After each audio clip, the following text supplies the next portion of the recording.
तो ये कहानी एक ऐसे लड़के की है जो अपनी हवस की आग बुझाने के लिए अपनी स्टेप मदर को ही पेल देता है। तो मूवी की शुरुआत होती है और हम एक लड़के को देखते हैं जो हॉलीडेज मनाने ट्रेन से अपने होम टाउन जा रहा था, लेकिन वहाँ दूसरे कंपार्टमेंट में वो एक औरत को देखता है जो कि बहुत हॉट थी। उसका नाम मीडियम था। तो ये लड़का जिसका नाम टीटू था ये उसके पास जाकर बैठ जाता है और मीडियम भी समझ जाती है कि टीटू उसके पास किस इरादे से आकर बैठा है, लेकिन वो टीटू को एक छोटा बच्चा समझकर इग्नोर कर देती है। और अगले स्टेशन से कुछ और लोग ट्रेन में चढ़ जाते हैं और एक आदमी मीडियम के सामने बैठ जाता है। कुछ देर तक वो आदमी और मीडियम एक दूसरे को देखते रहते हैं और फिर किस करते हैं। यहाँ टीटू भी उन्हें देख रहा था। तो मीडियम उस आदमी को इशारा करके वॉशरूम में चली जाती है। तो वो आदमी भी मीडियम के पीछे वॉशरूम में चला जाता है और मीडियम पर रेलगाड़ी चढ़ा देता है और उनकी आवाज़ें बाहर आ रही थी। तो टीटू उनकी आवाज़ें सुनकर हक्का बक्का रह जाता है और सोचता है कि मुझे तो मीडियम ने हाथ भी नहीं लगाने दिया और वहीं इस खड़ूस को जन्नत की सैर करवा दी। तो थोड़ी देर बाद टीटू का स्टेशन आ जाता है जहाँ उसके डैड राल्फी उसका इंतज़ार कर रहे थे।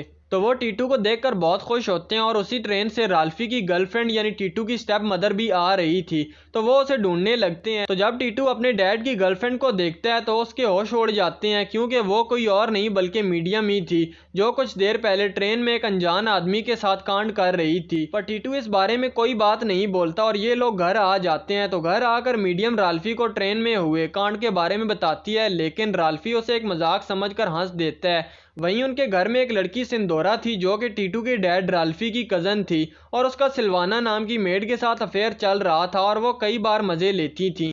और आज फिर वो मूड में थी और उन्हें कांड करते हुए अंकल एलेक्स देख लेते हैं और हाथ गाड़ी चला देते हैं। और इसी बीच वहां पर टीटू भी गुजरते हुए उन लोगों को देख लेता है और सोचता है कि लानत है ऐसे मर्दों पर जिनकी औरतों को आपस में ये सब करना पड़ता है। फिर टीटू पास के तालाब में जाकर स्विमिंग करने लगता है और तभी उसकी मुलाकात एंड्रिया से होती है जो टीटू की बचपन की फ्रेंड थी और टीटू उसे लाइक भी करता था। और यहाँ ये दोनों मस्ती करने लगते हैं, लेकिन तभी एंड्रिया का कवर यानी ब्रा खुल जाता है और उसके संतरे नजर आने लगते हैं और टीटू भी दर्शन कर लेता है, लेकिन एंड्रिया शर्मा कर भाग जाती है वहां से।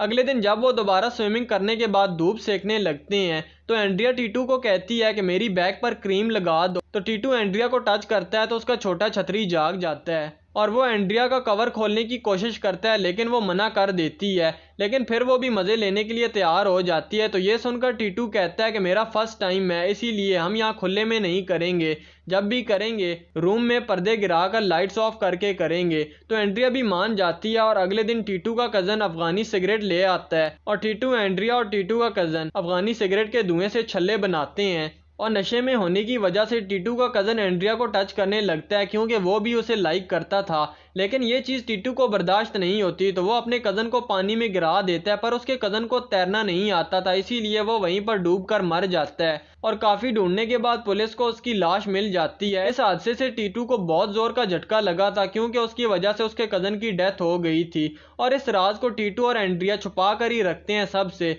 और कुछ साल गुजर जाते हैं तो एक दिन सिल्वाना जो कि उनके घर की मेड थी वो टीटू के लिए खाना लेकर आती है और मौका देखकर टीटू सिल्वाना को दबोचने लगता है, लेकिन सिल्वाना वहां से नीचे भागने लगती है। पर टीटू उसका पीछा करता है और उनकी आवाज़ें सुनकर टीटू के डैड भी वहां पर आ जाते हैं और टीटू को 2 चांटे लगा देते हैं ताकि उसके होश ठिकाने आ जाएं। फिर कुछ दिन गुजरने के बाद टीटू के डैड अपनी गर्लफ्रेंड मीडियम, टीटू और टीटू की गर्लफ्रेंड एंड्रिया को लेकर घूमने के लिए जाते हैं और काफ़ी इंजॉय करते हैं। ये लोग मूवी भी देखते हैं और फिर ये एक पुराने किले को देखने के लिए जाते हैं और वहाँ पर मीडियम और टीटू आगे निकल जाते हैं और टीटू के डैड टीटू की गर्लफ्रेंड को ही अकेला देखकर बजा देते हैं। पर टीटू भी उन्हें रेलगाड़ी चलाते हुए देख लेता है और इस हादसे के बाद वो होटल के रूम में ही पड़ा रहता है और उसे परेशान देखकर उसकी स्टेप मदर मीडियम उससे पूछती है कि क्या प्रॉब्लम है। तो टीटू उन्हें सारी बात बता देता है कि मेरे डैड ने मेरी गर्लफ्रेंड के साथ क्या किया और मेरी गर्लफ्रेंड ने भी मुझे धोखा दिया है। तो ये सुनकर मीडियम भी टीटू का मूड अच्छा करने के लिए अपने कपड़े निकाल देती है और वो दोनों काफ़ी देर तक रेलगाड़ी छकाछक खेलते हैं, जिसके बाद टीटू कुछ अच्छा फील कर पाता है। इसके बाद वो घर लौट आते हैं और यहाँ पर टीटू अपना रवैया एंड्रिया के साथ अच्छा नहीं रखता और एक दिन जब वो टेनिस खेल रहे थे तो एंड्रिया पूछ ही लेती है टीटू से कि तुम मुझसे अच्छे से बात क्यों नहीं कर रहे। तो टीटू पहले तो सोचता है कि वो एंड्रिया को सब कुछ बता दे कि मैंने तुम लोगों को कांड करते देख लिया था, लेकिन फिर वो एंड्रिया को एक और चांस देने का सोचता है और यहाँ वो दोनों एक दूसरे को प्यार भरी नजरों से देखने लगते हैं और काफी रोमांटिक हो जाते हैं और यहीं प्यार करने लगते हैं और बारिश भी शुरू हो जाती है और ये लोग खूब इंजॉय करते हैं बारिश को, और बारिश रुकने के बाद घर जाने लगते हैं। और घर के अंदर राल्फी और उसकी गर्लफ्रेंड मीडियम रेलगाड़ी चला रहे थे, और टीटू और एंड्रिया भी उनकी आवाज़ें सुनकर रोमांटिक हो जाते हैं और किस करने लगते हैं। तो टीटू कहता है कि कल मैं वापस अपने हॉस्टल जा रहा हूँ, इसके बाद हम अगली हॉलीडेज में ही मिलेंगे। और यहीं पर इस मूवी का एंड हो जाता है। और भी एक्सप्लेन वीडियोस देखने के लिए इस चैनल को विजिट एंड सब्सक्राइब लाजमी करो।